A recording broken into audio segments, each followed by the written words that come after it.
Please join me in welcoming today's speaker, a true authority in the world of franchising, Mr. Gary Occhiogrosso.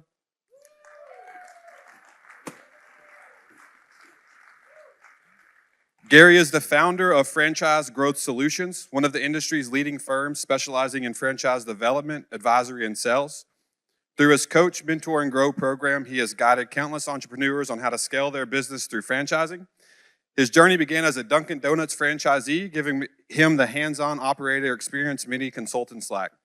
He went on to launch the Ranch One franchise program and served as the president of True Foods, LLC, a 100-plus unit multi-brand franchisor. He also served as a COO of Desert Moon Fresh Mexican Grill, recognized as a top 100 franchise influencer for 5 consecutive years, and named one of the top 25 fast casual restaurant executives in the USA by Fast Casual magazine. So without further ado, Mr. Gary Occhiogrosso. Thank you. All right. So, how is everyone doing today?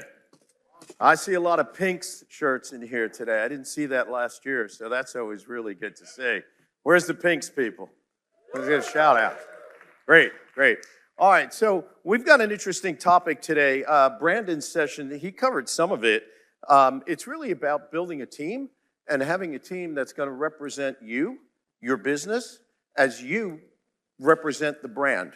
And this is always a bit of an issue for franchisees to deal with, because sometimes, especially if you're dealing with contractors or subcontractors, your ability to control is limited.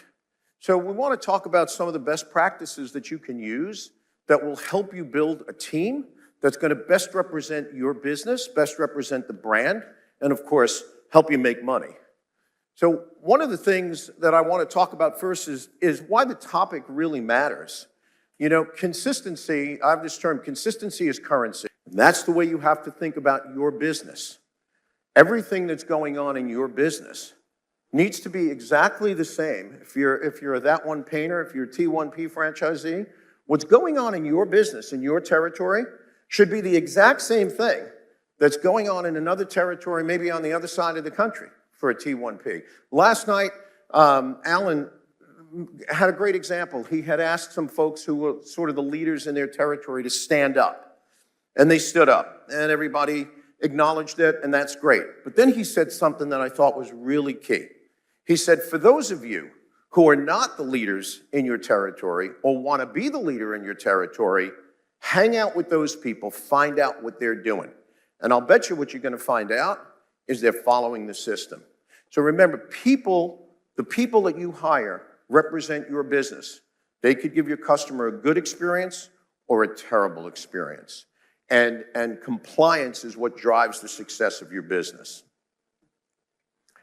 So the importance is pretty obvious. Number one, I would tell you that it protects the brand at every location. For those of you who were here last year, I think you may have heard me, I told a story when I started in the franchising business way back in the 1980s when dinosaurs ruled the world, so to speak. I was a Dunkin' Donuts franchisee. And one of the things that really, really bothered me when I was a Dunkin' franchisee is that the other stores, the other Dunkin' shops in my district, some of them were run horribly. I mean, stale donuts, dirty floors, just no customer service. And that negatively impacted my business. I didn't have anything to do with their shop, but it negatively impacted my business. So you need to be aware that what you do can positively or negatively impact someone else in the same brand. It can cost you money, it can cost you time, it can cost you bad reviews, it can cost you do-overs, where maybe you have to go back and do the job again. So when you follow the system, and more importantly, and we'll talk about this, when you train your people to follow the system, it's going to improve your profitability, guaranteed.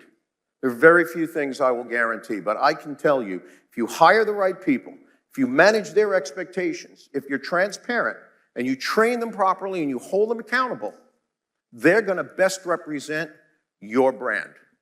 The last thing on this particular piece that I want to leave you with is franchisees do have good ideas.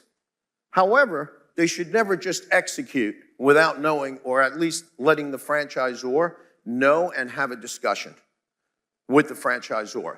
So to get back to McDonald's for a minute, I think a lot of people know that the Big Mac, their signature product, was created by a franchisee, not by McDonald's corporate. But that franchisee, if you read about it, he didn't just arbitrarily start selling it. He created it, tested it, and then went to the company and found out that what the food cost was and where it should be placed on the menu and all the things necessary to execute in the best way. So if you're a franchisee and you're compliant and you're following the system, what you're doing is you're building a great relationship with your franchisor. That's important for a lot of reasons. One of the biggest reasons is that if you have a good idea and you're compliant, franchisor is more likely to listen. In addition, if you have a good idea and you're following the system, you have more credibility when you bring that idea to the table because you're already following the system. You're not reinventing the wheel, you're adding to it or improving on it. There's a big difference in that. So now let's get down to sort of the brass tacks. You know, hiring team members. We heard Brandon's group here talk about somebody sends videos. I know this guy that has an HVAC company. I actually was talking to Brandon about this a little earlier. What he does, he requires the people who are his candidates he sends them 5 questions, and they have to answer those 5 questions on a video, and the video can't be more than 3 minutes. And the reason he does it is pretty simple. It's not that he doesn't know the answer to the 5 questions. It's, number one, he wants to see if they'll do it. The B players won't do it. The C players won't do it. The A players will. And the ones that do, he wants to see who's following directions. Did they answer all 5 questions? Is the video 3 minutes, 4 minutes, or 2 minutes? This is very important because you can start to begin to sort of flesh out or feel out how someone is going to act in the system. You want to filter those candidates using the brand core values. So things like excellence, integrity, being on time, promising, delivering what you promise. When you're interviewing for a team member, these should be the questions. You need to be very transparent. Another story, okay? I'm a sales guy at heart. Salespeople, we love to color outside the lines, okay? We don't follow rules, we don't follow regulations. It's all about get the deal done. Operating that way doesn't necessarily get the deal done, and you end up leaving deals on the table because you're not tracking those deals, you're not following a system, you're not following a structured standard operating policy. So my senior sales consultant, her name is Amy, she will constantly, when she hires, we just did an interview last week, when she hires, she is very transparent in her questions. She lets people know, hey, you have to work every other Saturday. How do you feel about that? Hey, we have a very structured system here. You have to do this, this, this, and this, because we have to report to our clients who the franchisors are. That's my business. We can gauge how people react to that. If they push back on that, if they don't like that authority, if they want to improve on everything, if they have a better way, that's a red flag. That's a big red flag. So hiring the right people and training them and understanding that their core values are in alignment with yours and with the brand are key. And by the way, the last thing I'll say about the hiring piece is don't wait until you need someone to hire them. We have this practice in the restaurant business. I teach my franchisor clients that they should be interviewing people every single week. I always say, hey, take a Thursday afternoon and interview. Even if you don't have an opening, interview. And they'll say, well, why? I got a great team. Guess what? The New York Yankees have a great team, but there's always the bottom 20% everywhere. You're shaking your head about the Yankees, huh? My point is, if you're always interviewing, if you're always looking to upgrade your team, when someone does blow out, or when you have to let someone go, you have people in the wings, you have people on the bench. Build your bench. And the only way you get to build your bench is by focusing on interviewing and hiring folks, even if you don't need them at that moment. That's a big, big component to making sure that you have people in your organization who are going to be compliant with the franchise system. Another piece to this puzzle, obviously, is the training. So the franchisor has a lot of tools. There's a learning management system. There's Trainual. I think you guys are still using that system. I remember that from a while ago. There's things like shadowing good employees. You take your new employee, set up a mentor program with some of your better people so that they learn good habits. Confirm with them that what you've trained, they've retained. You could sit through training, but doesn't necessarily mean you got it. Sometimes people will sit through training and maybe they're embarrassed to ask questions. Maybe, they think maybe you're going to think they're dumb or whatever. They don't ask questions, or maybe they didn't get it the first time out, or maybe they were daydreaming at that moment. The best way before you actually hire that person is to quiz them. Ask them how they feel about certain aspects of the training. Ask them how they feel about, you might ask them, hey, did you ever have to perform a task that you didn't really like, on the job, but you did it anyway? And what'd you learn from that? That answer could be very telling. You could have people say, you know what, yeah, I had to do that, and I'll tell you, after I did the job, I learned that you could do this a different way. That's great, okay? Or you could get somebody who says, yeah, I did it, but it didn't really matter. I could have done it my own way, could have done it better. Those answers are going to give you some deep, deep information about how that person thinks. The last thing that I'll say about training is to focus on 3 pieces. There's this idea, this concept called the 7 C's. You can look it up. I don't remember all 7 of them, but the 3 that matter most to me are, is the person coachable? Are they compliant? And do they communicate? Because if you hire someone and they've mastered those 3 pieces, if they're coachable, if they're compliant, and they communicate, you can't go wrong, because you can teach that person, and that person is going to tell you or ask you a question because they're good communicators, and they're going to want to follow the rules.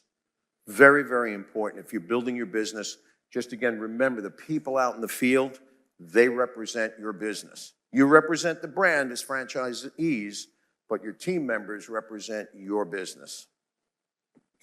Culture of accountability. And I know I'm going kind of fast here. I just want to stay on time, but this is key. So I'm a big believer in transparent, straightforward, sort of what I call my New York attitude talk, okay, where I'm communicating very straightforward from day one. I'm telling someone, this is the expectation. This is what we expect you to do.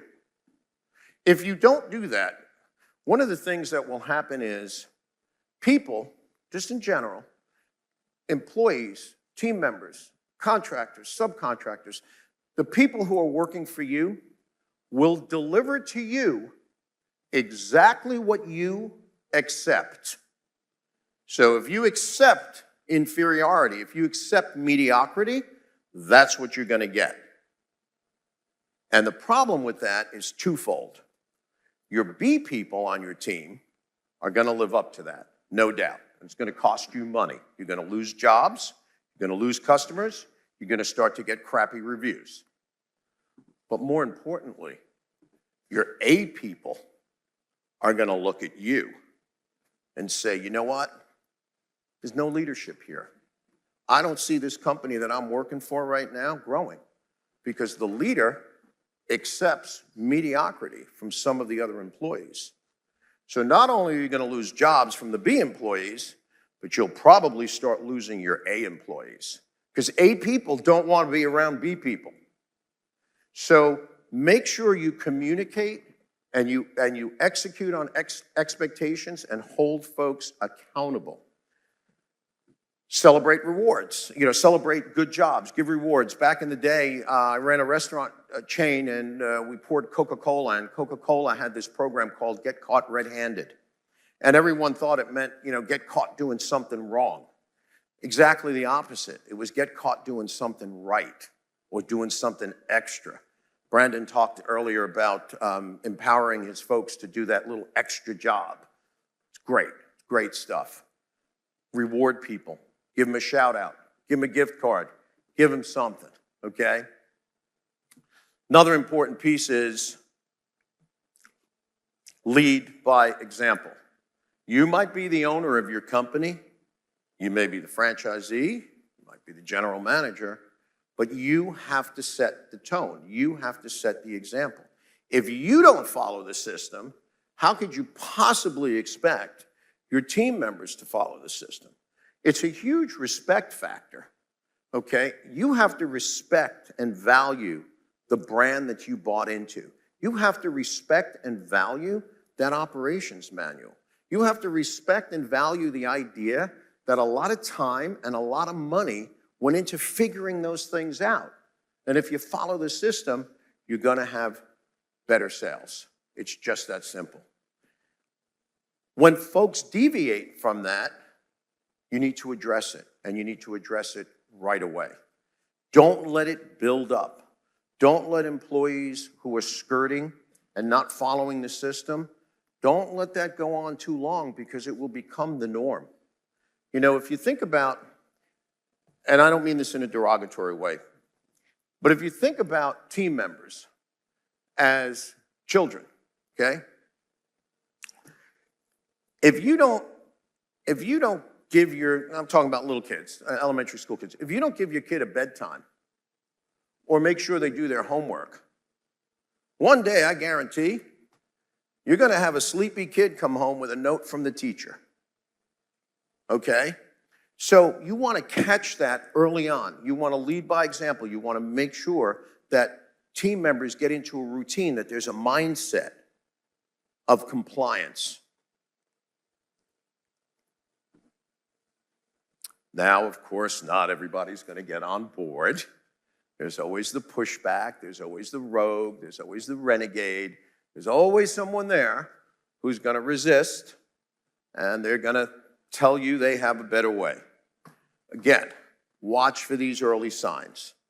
People who start talking about, I like to do it my way, or I used to hear this all the time. As a matter of fact, I stopped hiring experienced people because I got tired of hearing, oh, in my last job, we did it this way. Okay, that doesn't matter. Okay, if any of you have ever read Michael Gerber's book, and Michael Gerber's a mentor of mine, if you've ever read his book, The E-Myth Revisited, it revolves around the concept of systems and training people with one really clear understanding. And that understanding is, this is the way we do it around here. Your operations manual, your training, your brand guidelines, everything screams, this is the way we do it around here. And you should not accept anything less than that from yourself or from any of your team members. Sometimes you need to sit someone down and you need to have that conversation. You need to say, hey, Joe, you're not following the system. It's not good for you. It's not good for me. Maybe you need to retrain that individual. Don't give up on them right away. Maybe you need to retrain them. Maybe something's going on in their life that's a little tough right now, and then maybe their brain is in the wrong place, okay? Retrain them. Sit them down. Talk with them professionally. Ask if they need help. But I would always end those conversations with the following statement. I would tell that person, I'm glad we had this chat. I'm glad you're on the team. I'm glad you're willing to listen and work harder to get to where we need you to be. And I want to let you know that your actions going forward after this conversation will determine the decisions that I make. That's basically a nice way of saying or else, okay? So I put the person on notice in a professional way, because at the end of the day, whether you're going to keep that person or not is not on you. It's on them. You've given them the expectation. You've told them, this is what you need to do. And your actions are going to determine my next decision. So keep that in mind. And don't be afraid to let people go. I heard earlier about firing customers or firing clients. I love that. I've only fired 2 clients in my entire time doing my business, and it was really tough, but I needed to do it. Don't be afraid to let that person go. Again, if you accept that person and you let that person continue in your organization, your A players are going to take note. Okay, so just keep that in mind. It's not only about protecting your brand and protecting your business, it's about protecting your A players because you want them to continue to elevate so that you can open more territories. What I always tell franchisees, what's the role of a franchisee? Ultimately, sort of as the head of the organization, there's three things you want to do. You want to expand territories or customer base, or if it's a retail, you want to open more stores. You're going to deploy capital. And the most important thing is you're going to develop people because you can't do it without people. But you need good people. And as Jim Collins says, not only do you need the right people on the bus, but they need to be sitting in the right seat. And that's your job as the franchisee to make sure you have the right folks and that they're sitting in the right seat, that they're hired for the job, they're competent in that job, they communicate, they're coachable, and then they can elevate from there. You're the culture of your business. Now, that culture is set up top from the franchisor, but how that trickles down to your customer goes through you, to your team members, and out into the customer. I'm sure everyone in this room has been in a retail shop, maybe a restaurant or something, and the person behind the cash register or the server or somebody is having a bad day. And what happens is they ruin your experience. And what happens is you may not go back because that employee, having a bad day, angry at the boss, angry at their wife, angry at their husband, whatever, okay? Your team members are your first line of defense and your first line of offense. They bring you the business, or they could kill the business. So I can't say enough about reinforcing a mindset of system. Maybe you have huddles. I can tell you in a lot of my businesses, we'll huddle every day, maybe every shift. We'll pick something out. We'll pick an SOP out. We'll talk about it. We'll ask the team members how they feel about it. How can we execute on this today? And we'll get everybody involved and we'll have a huddle. And when they break the huddle and they go out to do their job, they're energized, they're inspired. They've got that thing in their head. Inspiring your team members is a big part of this. It's not about just being the boss. It's about elevating people. Another quick personal story. Last week, I lost my executive assistant. Loved her to death. She was great, absolutely great. Helped me put together everything that I do. She left because she got a job at a company where she really always wanted to work for almost twice the amount of money.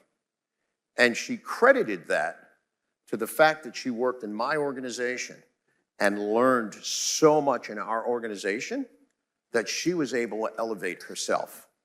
Now, I will say, it sucks to lose a good person, but it feels good as a person to know that, or for you to know that you help that person elevate themselves. The goal is to build your company to the point where those folks, those A players, are elevating themselves within your organization. Give them those opportunities. Because remember, your job is to develop people so you can deploy capital and open more territories. So it starts there. Make sure you welcome questions. People are a bit skittish to ask questions. You'll find out in a few minutes when I start asking the group for questions. They feel like, maybe they shouldn't be asking that question. Or encourage questions. Encourage your people to communicate with you. Yes, there are boundaries, but you should have a level of communication and camaraderie in your organization where people aren't afraid to ask a question. And it could be, think about or listen to how the question's being asked. Again, your A players will ask questions because they really want to know. Your B players will ask questions because they may want to push back. So an A player might say, hey, you know what? I got a question. Why do we do XYZ the way we do it? The A player wants to know, what's the thinking behind the system? That's a system mindset. That's beautiful. The B player asks the same question, but that B player is going to say, why do we do it that way? I don't get it. How come we have to do it that way? Same question. But it should tell you a lot about that individual and what you might need to do to right their mindset. That's a big, big part of it. So you've got lots of tools. I know you do, because early on, when I met Stephen, I guess that was in 2020, not really sure, but it was around that. And he told me he wanted to franchise that one painter. And myself and another individual that I work with, we worked with Stephen for about almost a year, maybe it was 9 months or so, to really develop all the systems. So I know they exist.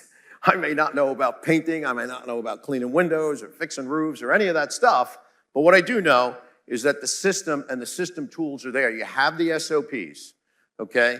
You have the training, you have the manuals. You just need to execute. It's very simple, just execute. Hold people accountable. Be consistent in your execution. Treat people the same way. Don't play favorites. If you do those things, you're gonna have great success. And create accountability. Don't let people off the hook. Keep a scorecard. Now, I don't mean keep a scorecard like you're a judge and you're judging every little thing. You can make games out of it. There's a great app called Cahoots, which you could load up with questions about your SOP, and you could have your team members play that game and see who's ahead and who's behind. It's a great training tool. Keeps people on target. And make compliance a part of your review. I don't know how you do employee reviews, but very often we'll sit down, and some companies have sheets that they fill out or whatever. You'll sit down and you'll do a review with an employee on, oh, okay, you did this task, okay, you did that task, okay, this one needs improvement, that you didn't do this, whatever. That's fine. What you need to add to that is how well they follow the system. How often have you had to speak to them because they didn't follow the system? That's key, because the more they follow the system, the simpler their job is going to get, the better the performance is going to be, the less aggravation you're going to have with customers calling up and complaining.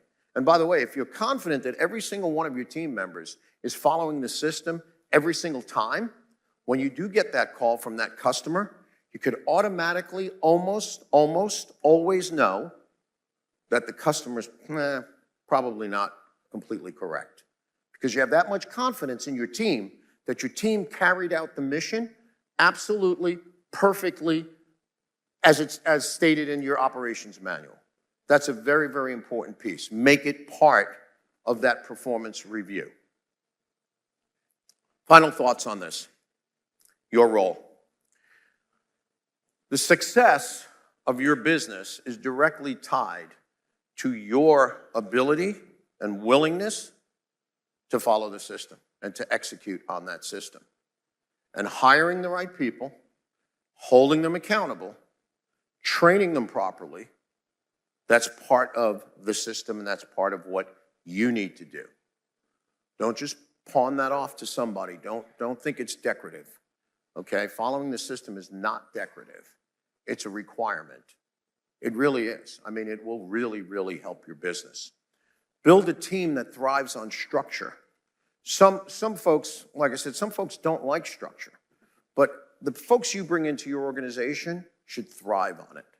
So if you think, I'm not a military guy, but I have a lot of ex-military friends, and the one thing, I mean, there's a lot of things to respect about our military, but one of the things that I find most interesting is there's a collective mindset. Folks in the military do a certain job, they do it a certain way, they carry out the mission, they all work together. That's how you need to have your team members operate. They need to have that mindset. Remember, consistency builds loyalty and it builds value in your franchise. Okay, when I was a Dunkin' Donuts owner, I told you, Shops around me didn't do a good job, okay? But I did. And when I sold my shop, I'm convinced I could have gotten more money for it if at that time Duncan had a better reputation. So if you want more value at exit, as well as when you're in the business, follow the system and know that every time one of your team members doesn't follow the system, they're devaluing your business. They're devaluing the hard work you've put in, the money you've put in. They're devaluating the generational wealth that you may want to build for your children and the legacy that you want to build.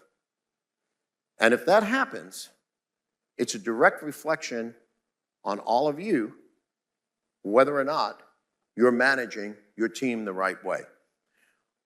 I challenge everyone in this room to be the type of franchisee that every franchisor wants. That is a franchisee that is going to help the brand grow. Because the same way your job as a franchisee is to build more territory, deploy capital, and train and build more people, the franchisor's prime directive, for those of you who remember the original Star Trek, okay, your prime directive, or the franchisor's prime directive rather, is to increase the value of the trademark. That's the prime directive of a franchisor. Why? Because you'll do more business because the trademark has more value. And when you exit your business, you'll get a higher multiple on your EBITDA line because part of that multiple will be based on the value of that trademark. Who in this room wouldn't buy a McDonald's today? Okay, food aside. You'd buy it because there's value in the trademark. That's where we need to take the brands in Resi. We need to create the highest value. That's what the franchisor gets up. I know Stephen. He gets up every day, and that's what he's doing. He's thinking, how does he help you guys make more money?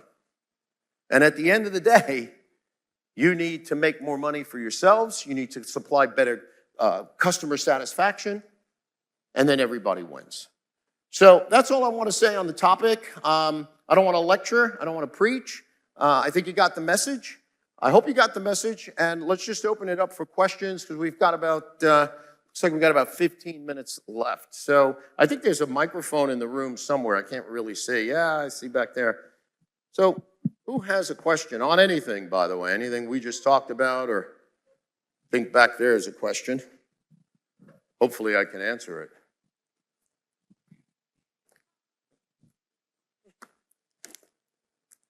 By the way, I don't have a QR code. We didn't get that up there, but you see my name down there. Oh, we do. We do. They did it. Abby, where is Abby? Thank you. I wasn't sure that was going to happen. So that's my LinkedIn and that's my web. My company does franchise advisory, franchise development. We work with franchisors and franchisees, so please connect with me there or connect with me on LinkedIn. We've got tons of good resources there. But I think there was a question somewhere back. Right here, Chris. Okay, good. Out of Richmond. Earlier you spoke about that buy-in with employees, contractors, subcontractors. Do you have a different strategy or approach for fostering that buy-in and that compliance at each level? I'm sorry, I can't hear what you said. I said that buy-in of that compliance with employees, contractors, subcontractors. Do you have different strategies for building that at each level? Yeah, buy-in is very, very important. But you have to understand how to achieve buy-in and whether they're actually buying in or they're just hanging in because they need the job. Okay? True buy-in comes over time. Very rarely do you hire someone who is totally committed to what you're doing. And that's largely in part because they may not know everything you're doing. And they may not have a full sort of 360 view on it. So buy-in is very, very important. How you get buy-in is to understand what they're looking for in a position. Asking them what makes them happy, what are their pain points. Because if the job you're offering, if the opportunity that you're offering to them as they grow, addresses a pain point for them or addresses a goal that they have, you're going to get buy-in. Just that simple. What else we got? Nothing else? Oh, okay. Got one way up here. You got to run all the way over here.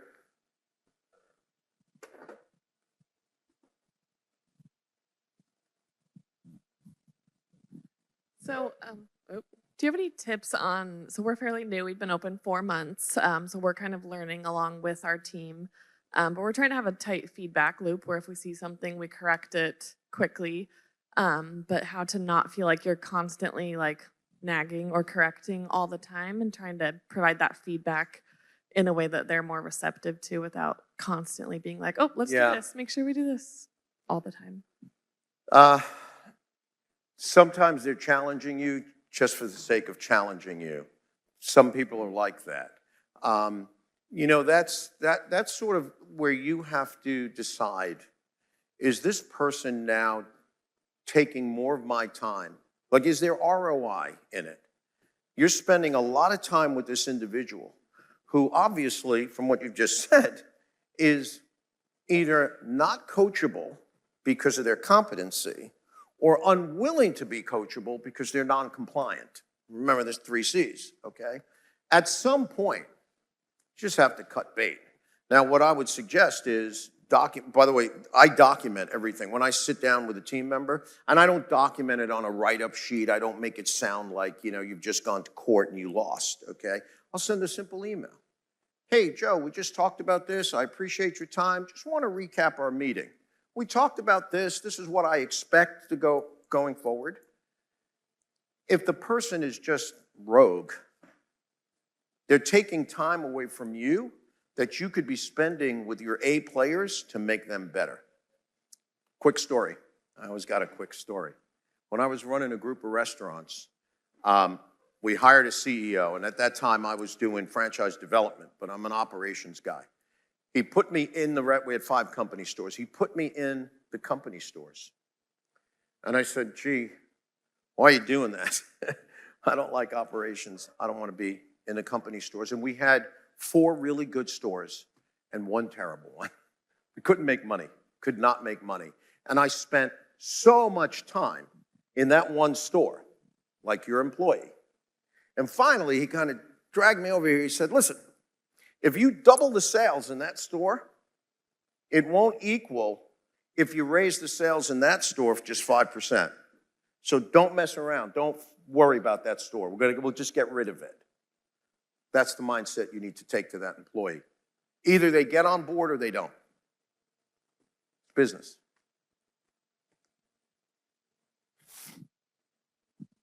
Anyone else? All right, I think I brought ResiCon back up to time. No other questions on hiring, training, mindset, motivation, entrepreneurship, any of that stuff? Okay, great. Well,